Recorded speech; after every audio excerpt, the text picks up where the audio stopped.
Welcome to LJC news TV 45. Blade batch లో గంజాయి ముఠాలో విచక్షణ రహితంగా దాడులకు తెగబడుతున్న రౌడీ షీటర్ల ఆట కట్టించేందుకు విజయవాడ పోలీసు యంత్రాంగం రంగంలోకి దిగింది.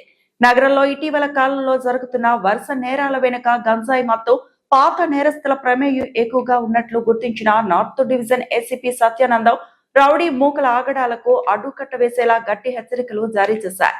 నార్త్ డివిజన్ పరిధిలోని శివారు ప్రాంతాలైన సింగ్ నగర్, నున్న, సత్యనారాయణపురం పోలీస్ స్టేషన్ పరిధిలో ఉన్న రౌడీ షీటర్లు, సస్పెక్ట్ షీటర్లకు పోలీస్ స్టేషన్ పిలిపించి ఏసీపీ సత్యానందం స్వయంగా కౌన్సిలింగ్ నిర్వహించారు.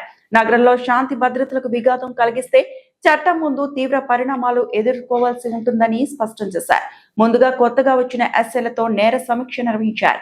ఈ కార్యక్రమంలో Satyanarayanapuram CI Lakshminarayana, Payakapuram CI Chandrasekhar, Nunna CI Mohammed Ali, ఎస్ఐలు, సిబ్బంది పాల్గొన్నారు.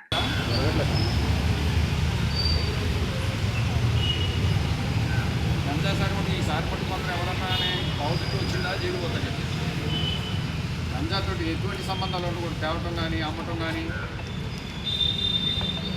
తాగటం కానీ ఇలాంటివి ఏది ఉండకూడదు. జాగ్రత్తగా ఉంటుంది.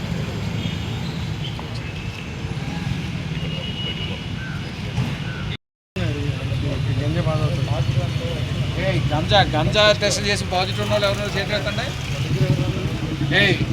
చెప్పేది పడుతుందా? గంజా టెస్ట్ చేసిన తర్వాత పాజిటివ్ ఉన్నవాళ్ళు 1, 2, 3, 4